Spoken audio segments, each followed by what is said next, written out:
Listo, vamos a comenzar. El tema de hoy es miocardiopatías. Técnicamente, eh, el día de hoy debíamos haber hecho crisis hipertensiva, emergencia hipertensiva, pero no entiendo bien cómo les están programando el tema este de las clases en el Patmos, porque están colocando en un solo horario muchas clases, cosa que no es así, porque las clases demoran bastante, explicarlas demora. Entonces, no es tan simple como meter todo en una sola hora. Eh, por lo tanto, hoy día, según el Patmos, hoy día haríamos miocardiopatías y valvulopatía aórtica, cosa que no es didáctico. No puedo hacer todas las miocardiopatías ahora y luego darles la clase de valvulopatía aórtica. Necesitaríamos como 6 horas seguidas para poder hacer eso. Y no es didáctico. Hoy día solo les voy a hablar de miocardiopatías, ¿ya? De miocardiopatías. Y a las clases más pequeñas les iríamos quitando tiempo para poder meter las clases más grandes, que son realmente las que tienen que aprender. A partir de hoy día van a tener que poner bastante empeño en recordar las clases del ciclo pasado, en las que le hablé de dinámica cardíaca, contracción miocárdica y toda la parte física de la contracción para poder entender la parte de falla cardíaca. Lo que ustedes tienen que aprender es, por lo menos, hipertensión arterial y falla cardíaca. Tienen que terminar aprendiendo eso. Bueno, entonces vamos a hablar sobre las miocardiopatías. Las miocardiopatías o cardiomiopatías, que son lo mismo, básicamente están definidas como un grupo heterogéneo de las enfermedades del miocardio. Punto número 1, las miocardiopatías o cardiomiopatías son enfermedades del miocardio, ¿ya? Que pueden tener un problema mecánico o un problema eléctrico. Esa es una división bastante simple, pero bastante buena, de cómo definir las enfermedades del corazón. Una enfermedad estructural o del miocardio o una enfermedad eléctrica. Otro grupo son las enfermedades del pericardio y otras las enfermedades de grandes vasos, pero no vamos a hablar de eso todavía. Para este punto, las miocardiopatías van a ser un grupo heterogéneo de enfermedades que afectan el miocardio, tanto en su parte eléctrica y o mecánica, ¿ya? Esta se puede dividir en diferentes formas, pero una forma de dividirlos también importante, interesante, es en las miocardiopatías primarias y secundarias. Primarias y secundarias. Por lo tanto, las miocardiopatías son unas enfermedades del músculo cardíaco. Enfermedades del músculo cardíaco por múltiples causas, que se pueden dividir entre un componente eléctrico y mecánico y también que se pueden dividir entre primarias y secundarias. Existen muchas maneras de dividirlo. Dependiendo del libro que lean, ustedes pueden dividirlo. Sin embargo, una forma práctica de poder dividirlas son en primarias y secundarias. Obviamente algo primario quiere decir que es el daño propio del tejido que genera la enfermedad y un daño secundario es una enfermedad externa al corazón que como efecto secundario daña el corazón, ¿ya? Por lo tanto, históricamente la miocardiopatía literalmente significa enfermedad del músculo cardíaco. Y una manera de dividirlas es entre las miocardiopatías hipertróficas, dilatadas y restrictivas. Este es el segundo punto. ¿Cómo se dividen las miocardiopatías? En hipertróficas, dilatadas y restrictivas. Ahora, no son la única, o sea, no, el hecho de decir miocardiopatía dilatada, ustedes no están hablando de una enfermedad. Miocardiopatía hipertrófica no están hablando de una enfermedad, están hablando de una enfermedad del músculo que ahora se encuentra grueso, miocardiopatía hipertrófica. Están hablando de un músculo cardíaco que se encuentra elongado, dilatado, miocardiopatía dilatada. Un músculo que se encuentra rígido, miocardiopatía restrictiva. Pero no quiere decir que esa sea la causa. Por ejemplo, ustedes pueden tener un infarto del corazón y ese infarto hace que la zona se fibrose y se dilate. Es una miocardiopatía dilatada de causa isquémica. Pero, por ejemplo, también pueden tener hipertensión arterial y la hipertensión arterial incrementa el grosor de la pared del músculo cardíaco. Ustedes pueden tener una miocardiopatía hipertrófica por hipertensión arterial. Por lo tanto, lo único que están describiendo es el comportamiento del músculo cardíaco, hipertróficas, dilatadas o restrictivas. Hipertróficas, músculo grueso, dilatadas, ventrículo izquierdo dilatado, o ventrículo derecho dilatado, o todas las cámaras dilatadas. Miocardiopatía restrictiva, músculo rígido, que no se relaja y que no se contrae, rígido. Por otro lado, las patologías como las miocardiopatías producto de la hipertensión, miocardiopatía por la enfermedad valvular, miocardiopatías congénitas, CIA, CIB, PCA, etcétera, por isquemia coronaria, son excluidas de este grupo de miocardiopatías. O sea, estas no son llamadas miocardiopatías. ¿Por qué? Porque la hipertensión arterial va a producir una miocardiopatía hipertrófica, por lo tanto la causa es la hipertensión arterial. La cardiopatía congénita va a producir dilatación de cavidades, por lo tanto la causa es la cardiopatía congénita. Por lo tanto, la hipertensión arterial, la diabetes mellitus, la enfermedad valvular, las cardiopatías congénitas, la enfermedad isquémica no entran dentro del grupo de isquemia porque ya tienen un origen. Generalmente se le pone el nombre de miocardiopatía hipertrófica o dilatada o restrictiva cuando ustedes no conocen todavía el origen de la enfermedad, pero están describiendo el comportamiento del músculo.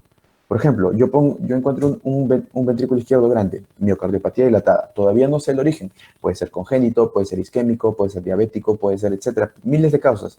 Como todavía no conozco el origen, diré miocardiopatía dilatada, a descartar cardiopatía isquémica, a descartar cardiopatía congénita, a descartar diabetes mellitus, a descartar valvulopatía, etcétera. ¿Me entienden? Espero que sí. Por lo tanto, la manifestación común en todos los casos de estas miocardiopatías son la insuficiencia cardíaca. Por lo tanto, hay que aprender a reconocer la insuficiencia cardíaca. La manera en cómo se presentan las miocardiopatías es la insuficiencia cardíaca. Entonces, ¿cuáles son las miocardiopatías primarias? Porque ya dijimos que las miocardiopatías se pueden dividir en primarias o secundarias. ¿Cuáles son las primarias? 1, las genéticas. 2, las mixtas. Y 3, las adquiridas. Este es el siguiente paso. Yo detecto cómo se presentan estos pacientes con síntomas de insuficiencia cardíaca. Y para esto ya recordamos, ¿no? Disnea de esfuerzo, ¿no? Ortopnea, ¿no? Ortopnea y disnea paroxística nocturna. Edema periférico, según los criterios para mayores y menores para el diagnóstico de falla cardíaca, así se presenta el paciente. El paciente se presenta con falla cardíaca. Ah, esta es una falla cardíaca. Yo me pregunto, ¿esto es una miocardiopatía? Si es una miocardiopatía, quiere decir que no es hipertensión, no es isquémico, no es congénito, no es valvular, etc. No tiene ese origen. Entonces digo, esto es una miocardiopatía. Puede ser hipertrófica, dilatada o restrictiva. Cuando yo plantee cualquiera de las tres, me preguntaré, ¿es primaria o secundaria? Cuando es primaria, puede ser de causa genética, mixta o adquirida. Genética, mixta o adquirida. Dentro de las genéticas están la miocardiopatía dilatada, la hipertrófica, la displasia ritmogénica del ventrículo derecho, el ventrículo izquierdo no compactado, las enfermedades por depósito como glicógeno y las miopatías mitocondriales. Dentro de las mixtas están las miocardiopatías dilatadas y las restrictivas, y dentro de esta la amiloidosis y la sarcoidosis, y luego están las adquiridas. En este caso ya están las miocardiopatías por estrés, Takotsubo, las miocardiopatías inflamatorias, las miocardiopatías periparto, las inducidas por taquicardia, las deficiencias nutricionales, las tóxicas por antraciclinas, por quimioterapia, por alcohol o las distrofias musculares. ¿Ok? Entonces yo me pregunto, ¿esta es una miocardiopatía primaria o secundaria? Si es primaria, esto será de causa genética, será mixta o será adquirida, ¿no? Pero los tres grandes grupos son hipertróficas, dilatadas y restrictivas. ¿Que existen otros tipos? Sí. Dentro de las genéticas, sí. Están la displasia ritmogénica del ventrículo derecho, el ventrículo izquierdo no compactado, que ya son diagnósticos mucho más avanzados que probablemente ustedes no vean y que si lo ven no lo van a reconocer, pero lo importante es que sepan que existen. Entonces, las miocardiopatías primarias son básicamente aquellas que están confinadas al músculo cardíaco, ¿no? Donde el origen está en el mismo músculo cardíaco y existen los grupos genéticos y adquiridos y los mixtos, ¿no? Que mezclan los dos. Por otro lado están las causas secundarias de miocardiopatías. Como ya les dije, están las infiltrativas, las de depósito, las de toxicidad, las nutricionales, las autoinmunes, neuromusculares, las endocrinas.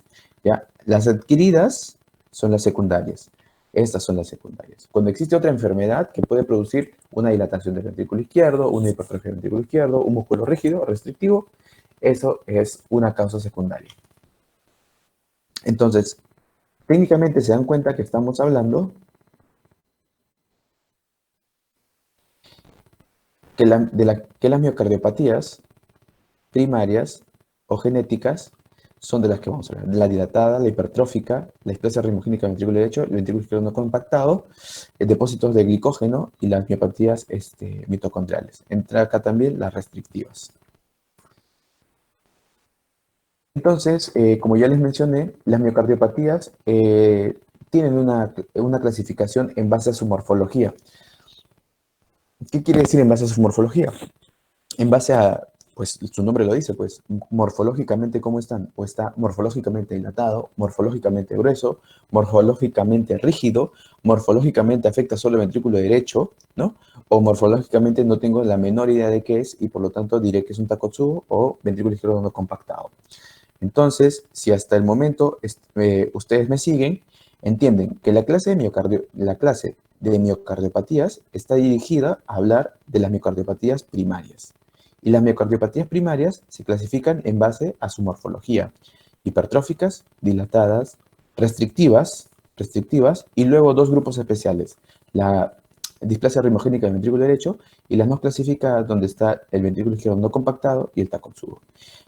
Todas son raras, pero de esta, la más frecuente es la hipertrófica, donde la enfermedad está en el sarcómero, en la dilatada, en el citoesqueleto, y la displasia ritmogénica del ventrículo derecho en el desmosoma.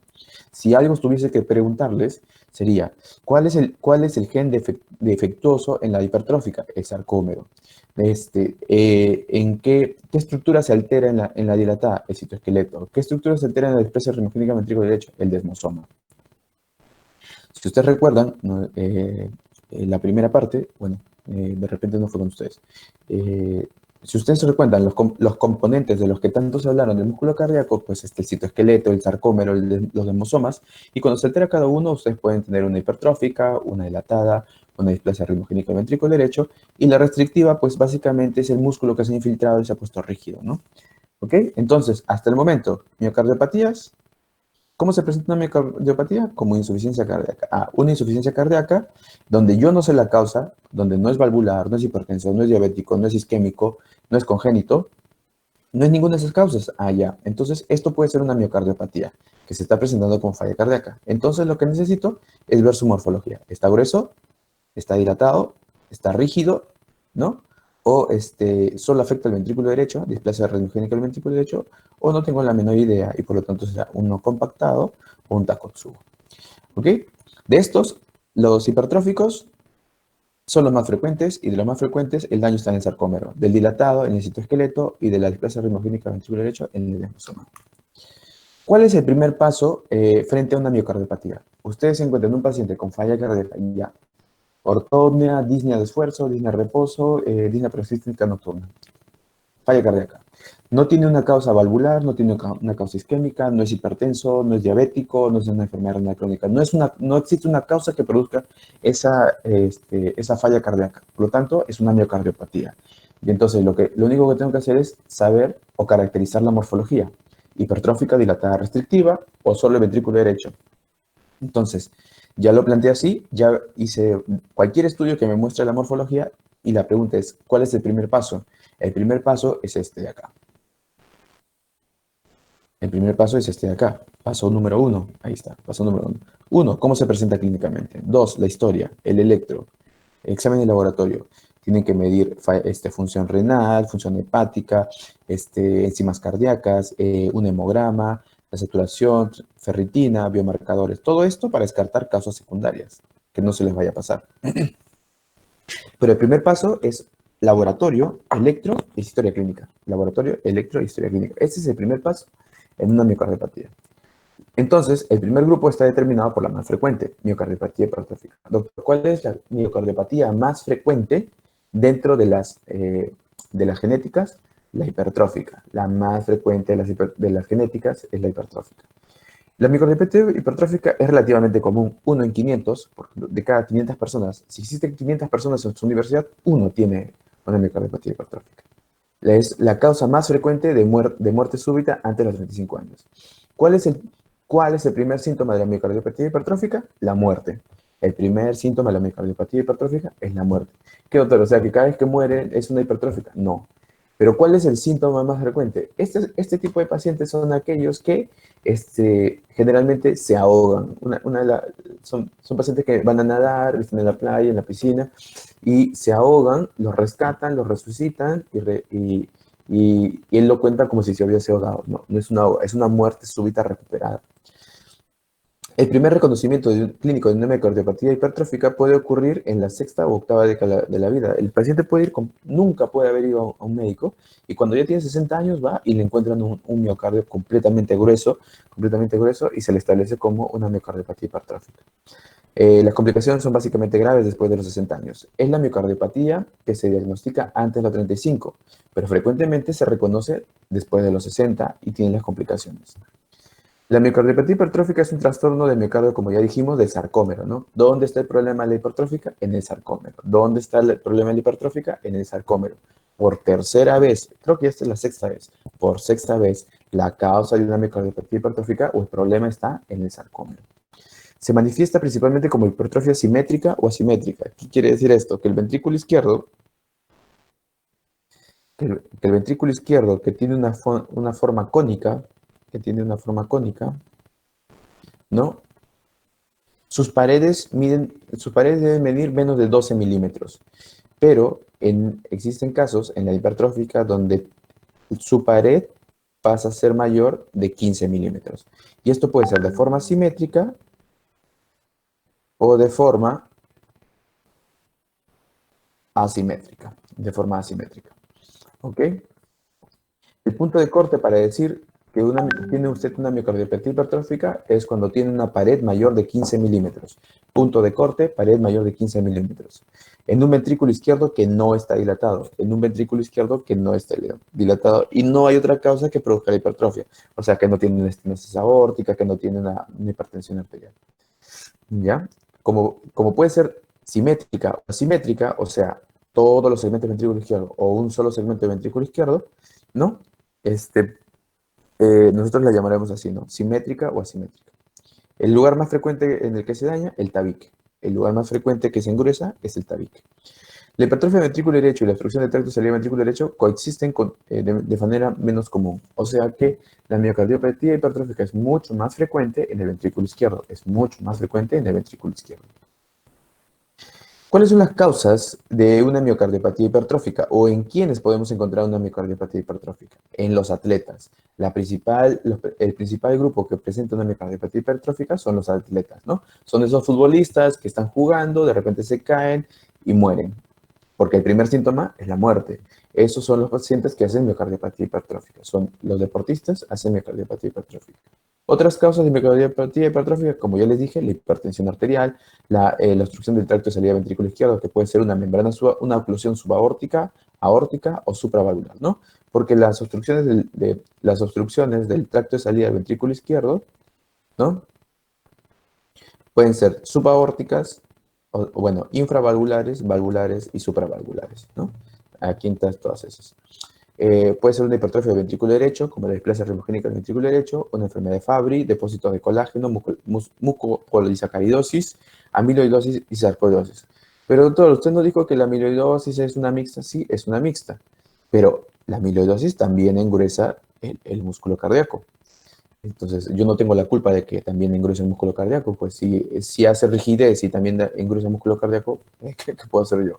Así dice la teoría, ¿no?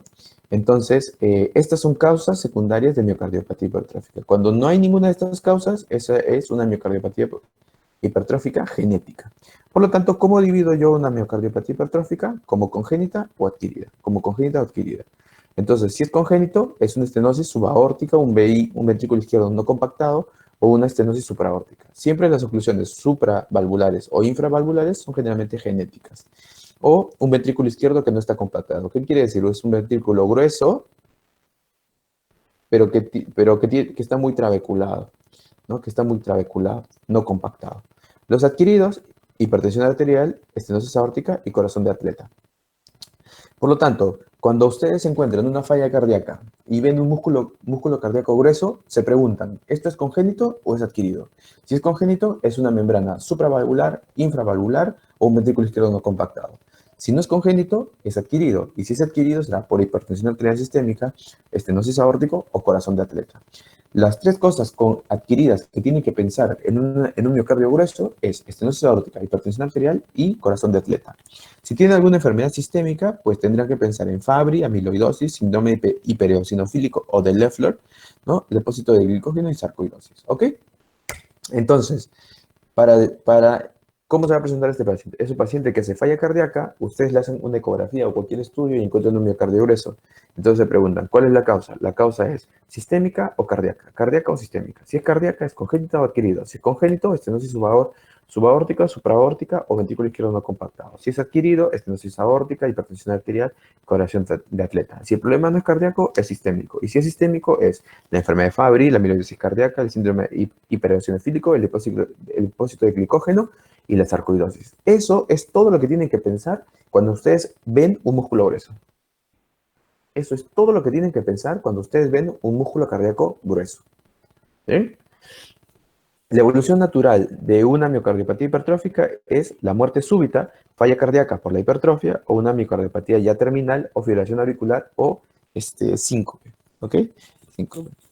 Entonces, ¿qué tienen que pensar cuando ven un miocardio grueso? Todo esto. ¿Cómo se presenta un miocardio grueso? Con un estudio de imagen que muestra el miocardio grueso. ¿Cómo se presenta clínicamente? Con falla cardíaca. ¿Ok?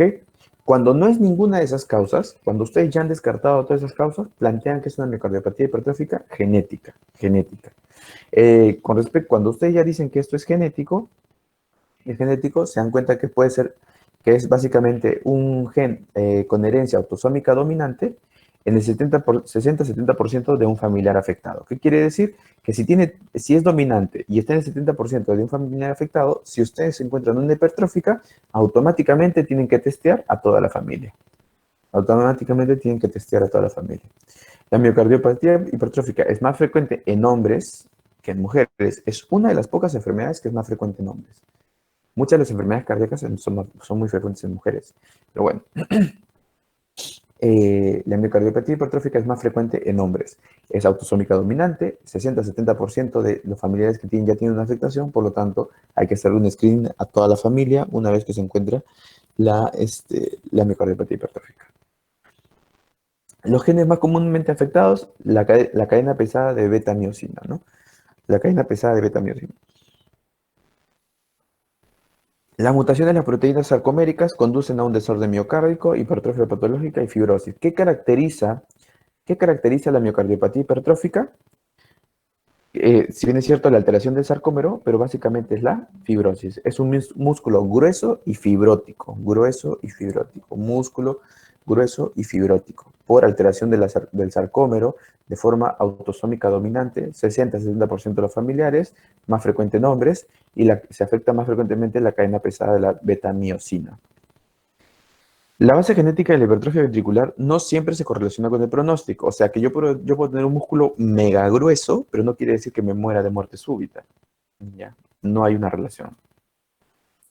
Esto es lo que está pasando. El sarcómero contiene a los miofilamentos y esta es la estructura que está alterada para producir la miocardiopatía hipertrófica, ¿no?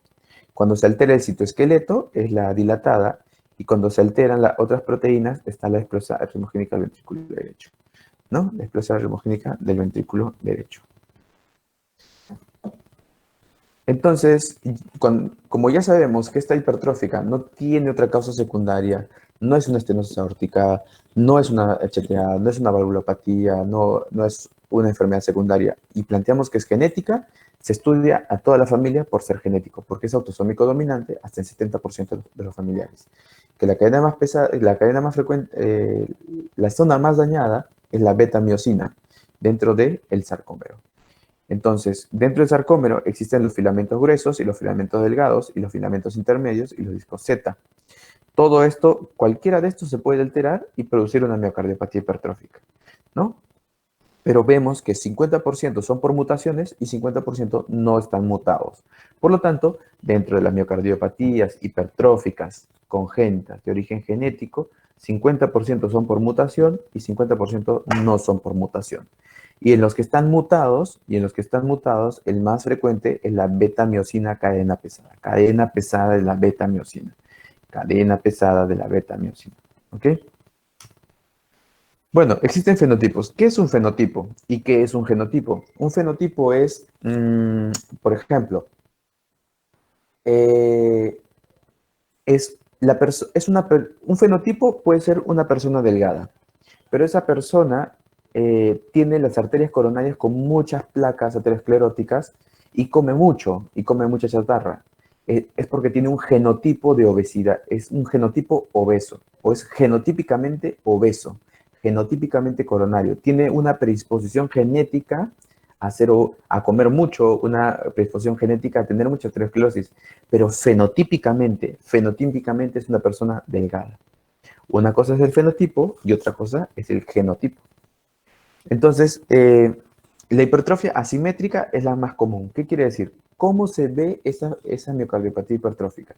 ¿Es una hipertrofia de todo el ventrículo izquierdo de manera simétrica o es una miocardiopatía hipertrófica de un segmento del ventrículo izquierdo. ¿Cuál es más común? La asimétrica. ¿Cuál es más común? La asimétrica. Y, y la asimétrica afecta un segmento del ventrículo izquierdo. ¿Cuál es el más frecuentemente afectado? El septal. El septal. La parte septal es la que más frecuentemente se altera. La hipertrofia septal asimétrica se define como una relación entre la pared septal y posterior de mayor de 1.3, pero si es un hipertenso más de 1.5. Esto quiere decir medir la pared del septo y la pared posterior, o sea, la contralateral, dividirlos, y si es más de 1.3, es miocardiopatía hipertrófica. Pero si es hipertenso y yo sé que va a ser grueso, pues hago la misma división y tiene que ser más de 1.5. Se va a llamar hipertrofia masiva cuando tengan más de 30 milímetros. Recuerden ustedes que para decir que una pared está gruesa son 15 milímetros. Para decir que un miocardio está grueso es 15 milímetros. Que es masivo cuando tiene más de 30 milímetros. La miocardiopatía hipertrófica, al alterar la pared, obviamente va a alterar también los músculos papilares, las cuerdas tendinosas y el anillo mitral. Por lo tanto, puede tener asociado un compromiso mitral. ¿Cuál es la válvula más frecuentemente afectada en una miocardiopatía hipertrófica? La válvula mitral. ¿Cuál es la válvula más frecuentemente afectada en una miocardiopatía hipertrófica? La válvula mitral. Pero esta valvulopatía mitral no es lo suficientemente grave como para producir una miocardiopatía hipertrófica. ¿Ya? Entonces, miren ustedes, esta es una miocardiopatía hipertrófica simétrica, ¿no? Estas son las simétricas, ¿no? Pero esta puede tener una distribución básicamente apical, asimétrica, del septo, así curvo, asimétrico, porque solo está afectando predominantemente un segmento o unos segmentos, o puede tener una miocardiopatía hipertrófica sigmoidea, ¿no? Todo el septo se vuelve sigmoideo. Y esta pared es la gruesa, no esta, ¿no? Entonces puede ser simétrico o asimétrico. ¿Cuál es la más frecuente? La asimétrica. Y de las asimétricas, ¿qué segmento se ve más frecuentemente afectado? El septal. ¿Cuál es la fisiopatología de la miocardiopatía hipertrófica? Obviamente, si ustedes tienen un músculo grueso, le va a costar relajarse porque es mucho músculo. Entonces tiene disfunción diastólica. Ese músculo grueso, como pueden ver acá, ese músculo grueso, como ven acá, puede obstruir el tracto de salida del ventrículo izquierdo. Yo me imagino que ustedes saben, ustedes recuerdan claramente cuáles son los componentes del tracto de salida del ventrículo izquierdo, porque eso es anatomía, ¿no? Válvula aórtica, pared del septo interventricular, válvula mitral, anillo, etcétera, ¿no? Este tracto de salida del ventrículo izquierdo se puede obstruir porque puedo tener un músculo grueso. ¿Qué pasa? Ahora, presten atención. Si la punta está gruesa, como acá, ¿puede alterar el tracto de salida? No, obviamente no, anatómicamente es imposible. Sin embargo, la hipertrofia del septo, tanto curvado como sigmoideo, sí puede alterar el tracto de salida.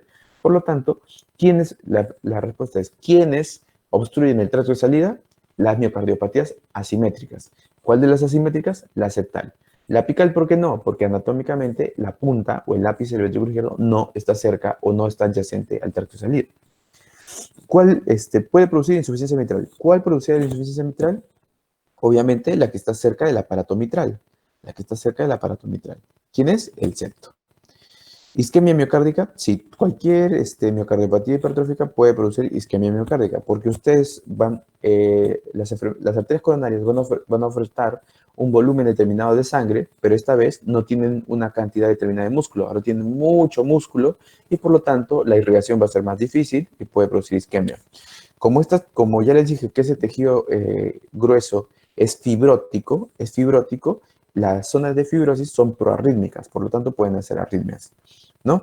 Y una función autonómica anormal. Por lo tanto, ¿cuál es la fisiopatología de la miocardiopatía hipertrófica?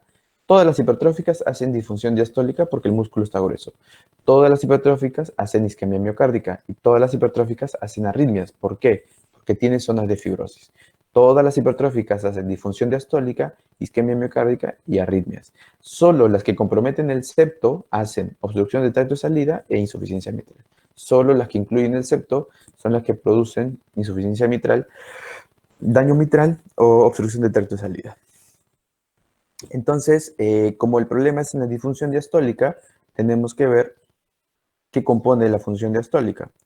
La función diastólica está determinada por el tiempo de relajación isovolumétrica, el llenado rápido, la diástasis y la contracción auricular. Todo esto es lo que determina la diástole. Todo esto es lo que determina la diástole. Cuando aumenta la frecuencia cardíaca, la diástole se reduce, ¿no? La diástole se reduce. Estas son las fases de la diástole, ¿no? Y cuando hay una disfunción diastólica, cuando la diástole está alterada, el bucle de, presión-volumen. Un momento, chicos.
Ok, seguimos.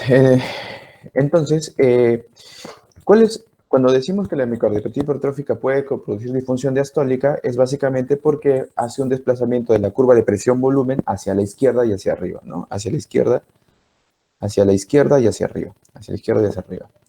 ¿Por qué? Porque la explicación es bastante simple. Seguramente se van a perder con el gráfico, pero la explicación es bastante simple. Imagínense ustedes que el ventrículo izquierdo que está grueso le cuesta relajarse y por lo tanto se va a llenar más rápido, porque también está más grueso, y al llenarse más rápido, las presiones dentro del ventrículo izquierdo se van a incrementar de manera más rápida y va a llegar de manera más rápida, hacia su presión máxima. Por eso es que la curva se desplaza hacia arriba. ¿Cuáles son las otras causas de una disfunción diastólica independientemente de una hipertrófica? La hipertensión arterial, las personas de edad, la enfermedad coronaria, diabetes, la cardiopatía dilatada también produce disfunción diastólica, la hipertrófica, la restrictiva y la constrictiva. Si ustedes observan este gráfico, deben tener en cuenta que las miocardiopatías de las que estamos hablando hacen disfunción diastólica. Por lo tanto, tenemos que aprender a identificar una disfunción diastólica. El principal síntoma de la disfunción diastólica es la fatiga.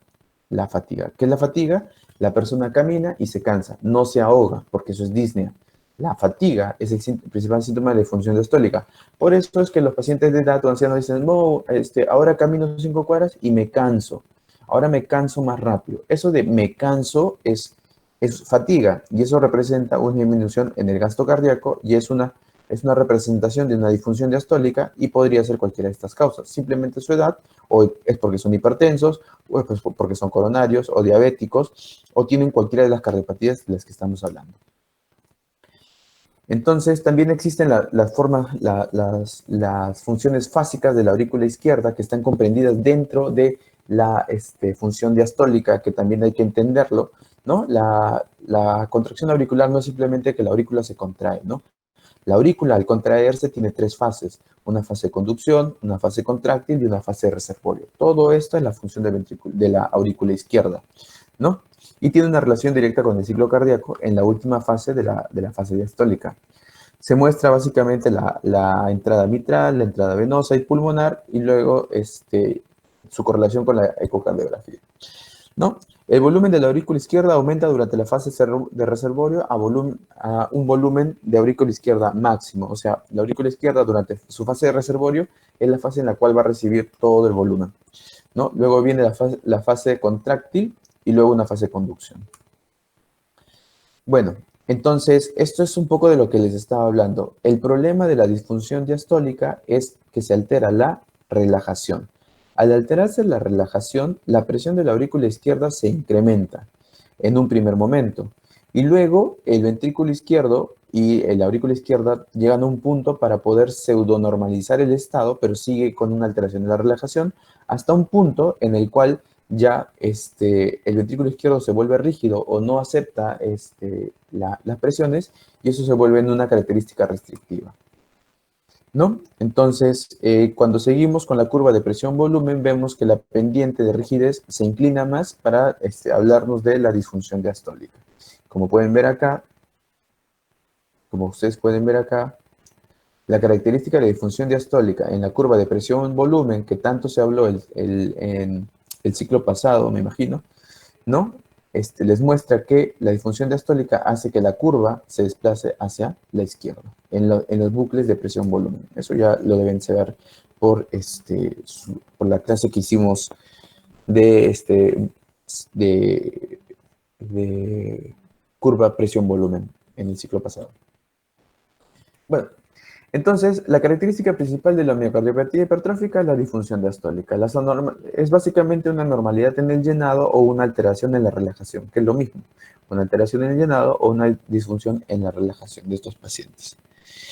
El principal síntoma son las arritmias, como ya dijimos.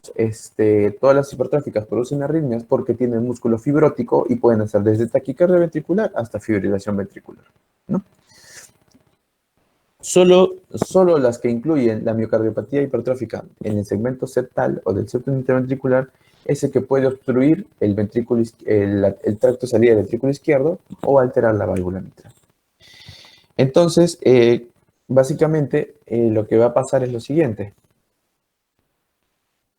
Cuando ustedes tienen una válvula aórtica, así, de esta forma,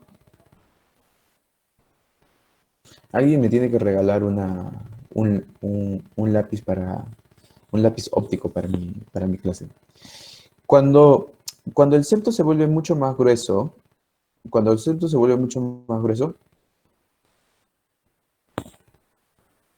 perdón, es que esto no es así.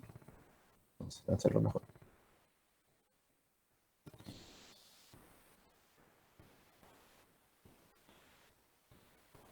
Este es el septo que está mucho más grueso, ¿ya? Esta es la válvula aórtica, la válvula mitral.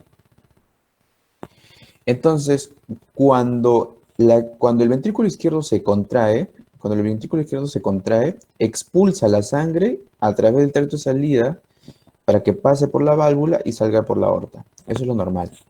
Pero como el espacio se reduce, porque hay un septo mucho más grueso, ¿qué pasa?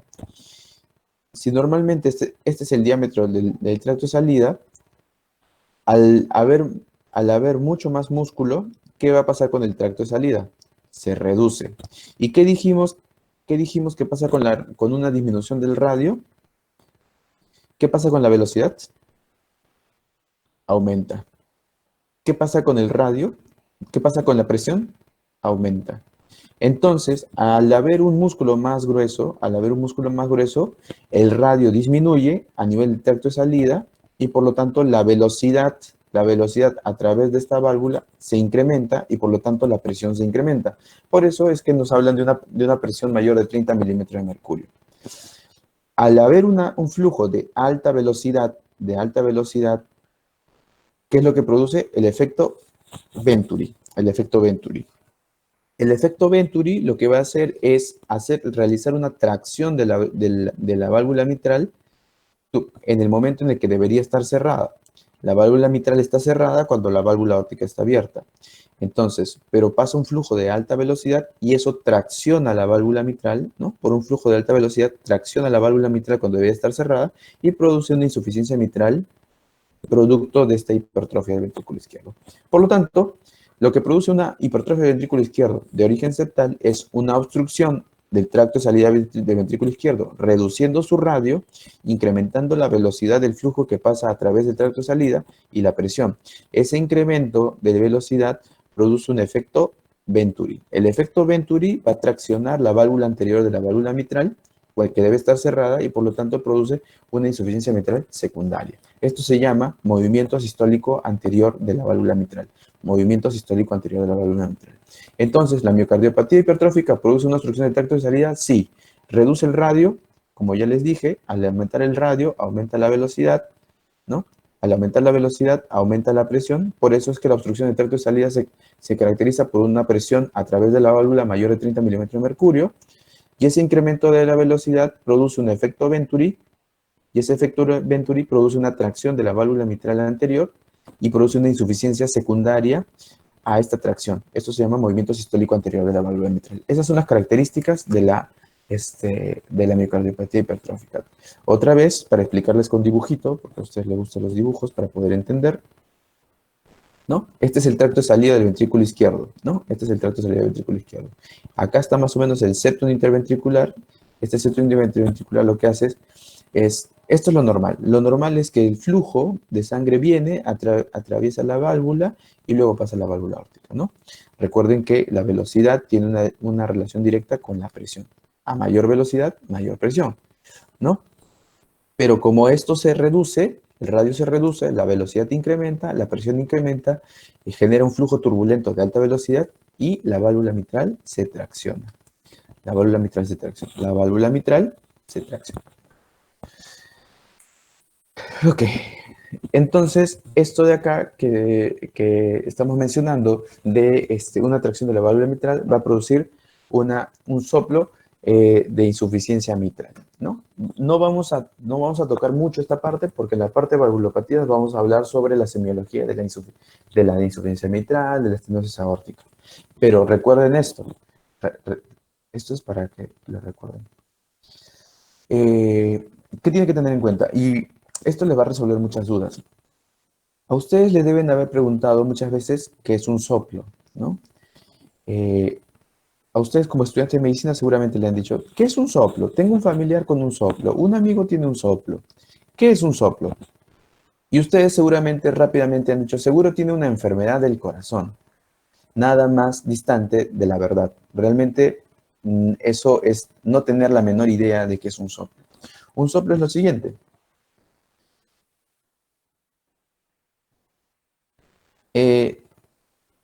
Primero, ¿qué tienen que saber? Primero tienen que saber qué es un ruido y qué es un soplo. Un ruido. ¿Qué es un ruido? Ahora, imagínense ustedes una guitarra. Ustedes tienen una guitarra, ¿no? No sé si así es una guitarra. Ustedes tienen una guitarra y para que la guitarra suene, ¿qué tienen que hacer? Tienen que hacer que una cuerda se mueva. Y cuando una cuerda se mueve, ¿qué genera? Vibración. Una vibración que es un movimiento ondulante de un sonido que tiene una frecuencia, que tiene una amplitud, ¿no? Que tiene una magnitud, etc. Una vibración. Por lo tanto, el sonido es una vibración. Una vibración. Es una vibración de sonido. Por lo tanto, esto produce un ruido. La pregunta es, cuando ustedes tienen una válvula como esta, es lo mismo que decir una puerta que abre y que se cierra, ¿verdad? Una puerta. ¿La puerta hace ruido cuando se abre o cuando se cierra? Obviamente cuando se cierra, porque al cerrarse se golpea con el marco y produce una vibración y genera un ruido. En cambio, cuando se abre, se separa del marco y no genera ninguna vibración y no genera ningún ruido. Por lo tanto, los ruidos cardíacos se producen ¿cuándo? ¿Cuando se abre la válvula o cuando se cierra? Obviamente, cuando se cierra. Un ruido cardíaco es un cierre de válvula. Ok, eso es un ruido. Sin embargo, cosa distinta, cosa distinta es un soplo. ¿Qué es un soplo? Primero, el flujo a través de un vaso es de manera laminar, ¿no? Es de manera laminar y por lo tanto no produce vibración. Un flujo laminar de baja velocidad no produce vibración. Es como un auto. Es como un auto que va a baja velocidad. Nadie lo escucha. Ahora, sin embargo, cuando la velocidad pasa los 2000 número de Reynolds, que ya deben saber que es un número de Reynolds, porque eso es fisiología cardiovascular. Cuando sobrepasa los 2000 números de Reynolds, el flujo se hace turbulento, como acá. El flujo se hace turbulento. El flujo cuando se hace turbulento genera vibración. Genera vibración. Esa vibración no es un ruido, esa vibración es el soplo. Es por eso que cuando un auto va a muy alta velocidad, se puede escuchar que pasa a alta velocidad. ¿Por qué? Porque la alta velocidad produce vibración y la alta velocidad al producir vibración genera un ruido. Este ruido es lo que se llama soplo. Por lo tanto, ¿qué es un soplo? Un soplo es un flujo sanguíneo de alta velocidad. Entonces, si regresamos a la miocardiopatía hipertrófica, si nosotros regresamos a la miocardiopatía hipertrófica, donde ya sabemos que esta hipertrofia del ventrículo izquierdo disminuye el radio del tracto de salida del ventrículo izquierdo. Y al disminuir el radio, aumenta la velocidad. Este aumento de velocidad produce el efecto Venturi, pero no solo el efecto Venturi. Esta alta velocidad, si sobrepasa los 2000 números de Reynolds, se vuelve en un flujo turbulento y al volverse un flujo turbulento se vuelve un soplo. Y también, si es que produce la insuficiencia mitral, un flujo que regurgita, o sea, un flujo que regresa desde el ventrículo izquierdo hacia la aurícula, si es un flujo de alta velocidad, se escuchará como un soplo. Entonces, al final, doctor, ¿qué es un soplo? Un soplo es un flujo sanguíneo de alta velocidad. Eso es un soplo. Un soplo no es una enfermedad cardíaca. Un soplo es un flujo laminar que ha sobrepasado los 2000 números de Reynolds y se ha transformado en un flujo turbulento, genera vibración y nosotros lo escuchamos como un soplo. ¿Ok? Eso es un soplo. Entonces, eso es lo que tienen que saber con respecto al soplo. Ahora, que los soplos sean sistólicos o diastólicos o temas de valvulopatías, eso ya lo veremos en el tema de valvulopatías. No me voy a gastar hablando de un tema que no viene al caso. ¿Ok? Una cosa más es que para que la sangre se desplace, tiene que haber una diferencia de presiones. Obviamente, la presión del ventrículo izquierdo tiene que ser mayor de la aorta para que la válvula se abra y el flujo sea expulsado hacia la aorta, ¿no? Ok, la insuficiencia mitral. Esto es lo que ya explicamos, ¿no? Esto es lo que ya explicamos. El músculo está grueso, genera un efecto Venturi, tracciona la válvula anterior de la válvula mitral y entonces el flujo regurgita hacia la aurícula izquierda. Insuficiencia mitral. El resto lo pueden leer de esta zona. El resto lo pueden leer. Lo importante es que entiendan por qué se produce. Yo también puedo leerles la diapositiva, pero no lo voy a hacer. Prefiero explicarles cómo es que se produce. ¿Cómo se produce la insuficiencia mitral? Es porque la hipertrofia septal disminuye el radio del tracto de salida del ventrículo izquierdo y al disminuir el radio incrementa la velocidad y al incrementar la velocidad genera un efecto Venturi y ese efecto Venturi tracciona la válvula mitral anterior y la abre cuando debería estar cerrada y entonces el flujo regurgita de ventrículo izquierdo a aurícula izquierda y si sobrepasa los 2000 números de Reynolds se vuelve turbulento y al volverse turbulento genera un soplo. Y eso es la insuficiencia mitral, producto de una hipertrofia septal del ventrículo izquierdo. Como ya les mencioné, la isquemia miocardial tenemos... ¿Perdón? ¿Alguien está hablando?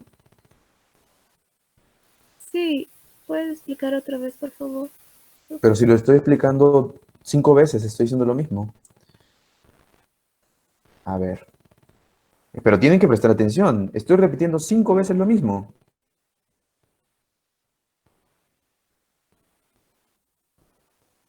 ¿Qué parte no he entendido, doctora? No me diga que todo, obviamente. No, lo que usted acaba de decir de la imagen anterior, nada más, doctor, por favor.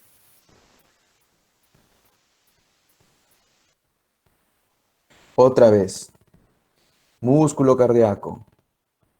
El músculo cardíaco está grueso a nivel del septo, hipertrofia septal. La hipertrofia septal tiene una relación con la válvula mitral y con la válvula aórtica, ¿no? Ya. Cuando el músculo se contrae,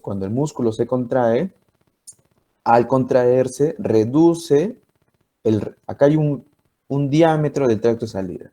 La reducción del diámetro del tracto de salida del ventrículo izquierdo, la disminución del radio de la salida del tracto de salida del ventrículo izquierdo, genera un incremento de la velocidad del flujo sanguíneo, a través del tracto de salida, y eso genera un efecto Venturi. El efecto Venturi tracciona la válvula mitral cuando debería estar cerrada. Entonces, al traccionarla, la abre y la sangre escapa del ventrículo izquierdo hacia la aurícula izquierda.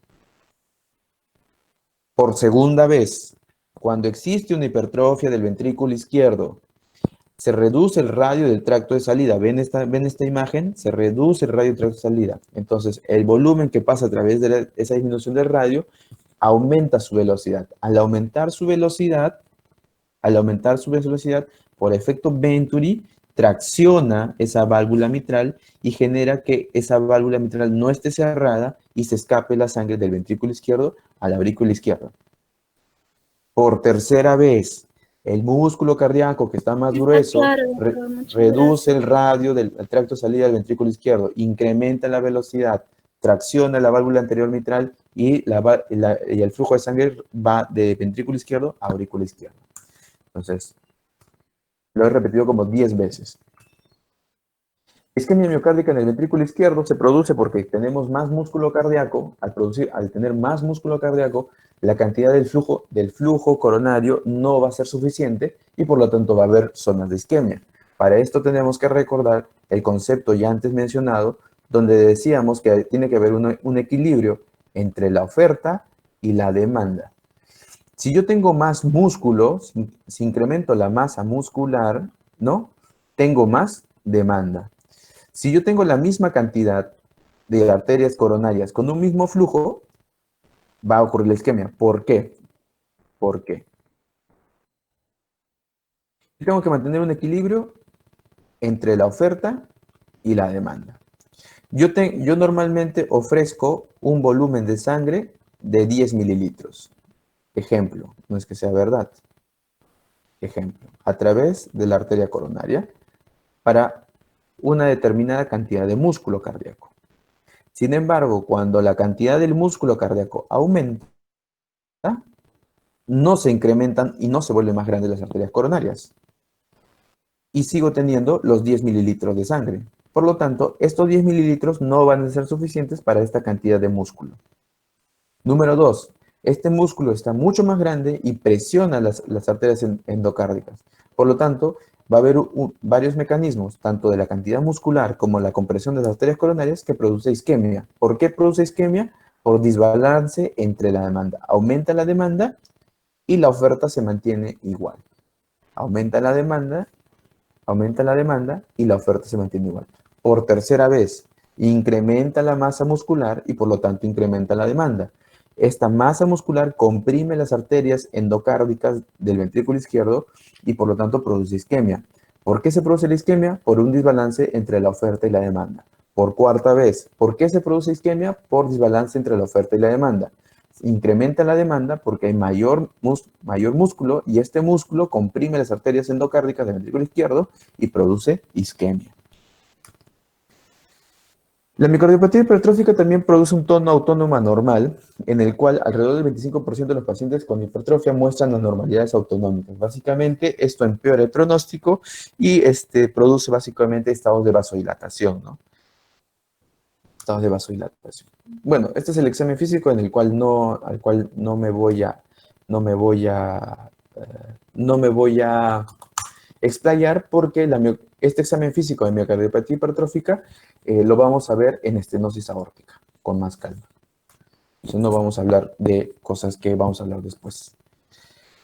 En el electrocardiograma, ustedes ya deben haber llevado su curso de electrocardiograma. ¿Y qué es lo que se va a encontrar en el electrocardiograma? Obviamente, hipertrofia del ventrículo izquierdo. Ya les deben haber enseñado en su clase de electrocardiograma que la hipertrofia del ventrículo izquierdo puede ser concéntrica o puede ser excéntrica. Eso se observa viendo la sobrecarga diastólica del ventrículo izquierdo o la sobrecarga sistólica del ventrículo izquierdo. Si es una sobrecarga sistólica del ventrículo izquierdo, será concéntrico. Si es una sobrecarga diastólica del ventrículo izquierdo, será excéntrico. El mecanismo es de insuficiencia en el diastólico y el mecanismo de presión en la sobrecarga sistólica, ¿no? ¿Qué es lo que pasa en la miocardiopatía hipertrófica? Nosotros vamos a tener hipertrofia del ventrículo izquierdo, producto de la sobrecarga de presión, y por lo tanto tendremos hipertrofia concéntrica. Hipertrofia concéntrica. ¿Ok? La miocardiopatía hipertrófica en el electrocardiograma produce hipertrofia del ventrículo izquierdo, con sobrecarga sistólica. Por segunda vez, la miocardiopatía hipertrófica por el electrocardiograma produce hipertrofia del ventrículo izquierdo con sobrecarga sistólica. Por tercera vez, la miocardiopatía hipertrófica en el electrocardiograma produce hipertrofia del ventrículo izquierdo con sobrecarga sistólica. Esto es lo que se observa en una miocardiopatía hipertrófica. Pueden observar, tiene todos los criterios de hipertrofia del ventrículo izquierdo, que ustedes ya lo saben, ¿no? Pero además tienen un infradesnivel horizontal del ST con inversión de la onda T, sobrecarga sistólica. Tienen un infradesnivel del ST con inversión de la onda T, sobrecarga sistólica. Eso ya ustedes lo deben saber en la parte de electrocardiograma y es lo que le deben haber enseñado en su clase de electrocardiografía, ¿no? Para poder discernir entre hipertrofia concéntrica y excéntrica, y sobrecarga sistólica y diastólica. Esto es una hipertrofia ventricular con sobrecarga sistólica. La miocardiopatía hipertrófica produce hipertrofia del ventrículo izquierdo con sobrecarga sistólica del ventrículo izquierdo. Un ecocardiograma. Si bien es cierto, yo no les voy a enseñar ecocardiograma, la pregunta es, ¿qué es lo que ustedes buscarían en un ecocardiograma? Lo primero que tienen que buscar es que el miocardio esté grueso. O sea, ustedes van a ver el corazón y lo van a ver grueso, ¿no? Es el fenotipo. El fenotipo del corazón es grueso. O sea que yo voy a buscar hipertrofia del ventrículo izquierdo. Doctor, ¿cuánto es el punto de corte? Como les dije, un miocardio hipertrófico es más de 15 milímetros. Y se llama masivo cuando tiene más de 30 milímetros. ¿Qué más voy a buscar? Obviamente, si yo sé que a nivel tracto de salida la velocidad aumenta, a nivel tracto de salida y en la válvula aórtica, por lo tanto voy a buscar incremento de presiones a nivel de la válvula aórtica. Y además yo sé que produce un efecto Venturi y tracciona el velo anterior de la válvula mitral y produce insuficiencia. Entonces, ¿qué voy a buscar? Insuficiencia mitral. ¿Cuáles son las tres causas? Las tres cosas que debo buscar en un ecocardiograma: hipertrofia, incremento de presiones al nivel de la válvula aórtica e insuficiencia mitral. Pero recuerden que todas las miocardiopatías que hacen disfunción diastólica. Disfunción diastólica. O sea, al final se encuentran cuatro cosas. ¿Qué cosas se buscan en un ecocardiograma? Disfunción diastólica, insuficiencia mitral, incremento de presiones en la válvula aórtica y un miocardio grueso. Se necesita ser ecocardiografista para esto, aunque yo lo sea y lo menosprecie, es esto, ¿no? No se necesita hacer, simplemente se necesita saber un poco de la fisiopatología y entender lo que está pasando para saber qué es lo que voy a buscar en el ecocardiograma. Ok. Aquí tienen un cuadro bastante completo con todas las cosas que ustedes tienen que leer para su examen, ¿no? Que se tienen que encontrar tanto en el ecocardiograma como en el electrocardiograma, ¿no? Ya, hipertrofia del ventrículo izquierdo con sobrecarga sistólica, disfunción diastólica, miocardio grueso, incremento de velocidad a nivel de la válvula aórtica e insuficiencia mitral. Todo esto va a venir en su examen. Ok, entonces, ¿qué pasa? ¿Qué tenemos que hacer con una miocardiopatía hipertrófica? Que ya le hicimos un electro, que ya le hicimos un eco, que ya descartamos causas que no sean secundarias. Lo que tenemos que hacer es estratificar el riesgo de que el paciente muera. Estratificar el riesgo de que el paciente muera. ¿Cómo se estratifica el riesgo de que el paciente muera? Hay que ver la historia familiar. Si esa persona que tiene una miocardiopatía hipertrófica tiene un papá y dos hermanos, y los dos hermanos han muerto, obviamente tiene alto riesgo de morir. ¿Qué más? Si hace taquicardias ventriculares, alto riesgo de morir. Si tiene edad avanzada, alto riesgo de morir. Si no tolera el esfuerzo, alto riesgo de morir. Si se está sincopando o se está desmayando de manera inexplicada y frecuentemente, alto riesgo de morir. Si tiene miocardio grueso, muy grueso, alto riesgo de morir. Entonces, nosotros tenemos que estratificar el riesgo para ver el tratamiento que le debemos dar. Si tiene un muy alto riesgo de muerte súbita, pues tengo que ponerle un cardiodesfibrilador implantable. O sea, va a morir por una taquicardia ventricular, que tengo que darle un aparato que elimine las taquicardias ventriculares. Eso se llama cardiodesfibrilador implantable.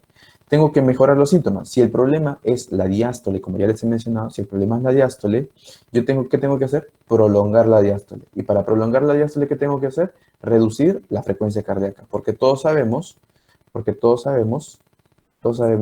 que la frecuencia cardíaca es inversamente proporcional al tiempo de diástole. O sea, si la frecuencia cardíaca aumenta, el tiempo de diástole disminuye. Entonces, farmacológicamente, ¿qué tengo que hacer? Tengo que darle un medicamento que disminuya la frecuencia cardíaca para que la diástole aumente. Y si la diástole aumenta, el paciente está mejor. ¿Qué fármaco es ese? El beta bloqueador. Los beta bloqueadores. Por lo tanto, el tratamiento para la miocardiopatía hipertrófica son los beta bloqueadores. ¿Y qué más? Si tengo un paciente con miocardiopatía hipertrófica y que yo sospecho que es genética, como ya les dije, como es una mutación, hay que hacer el screening a toda la familia. Ok, tienen 10 minutos para descansar.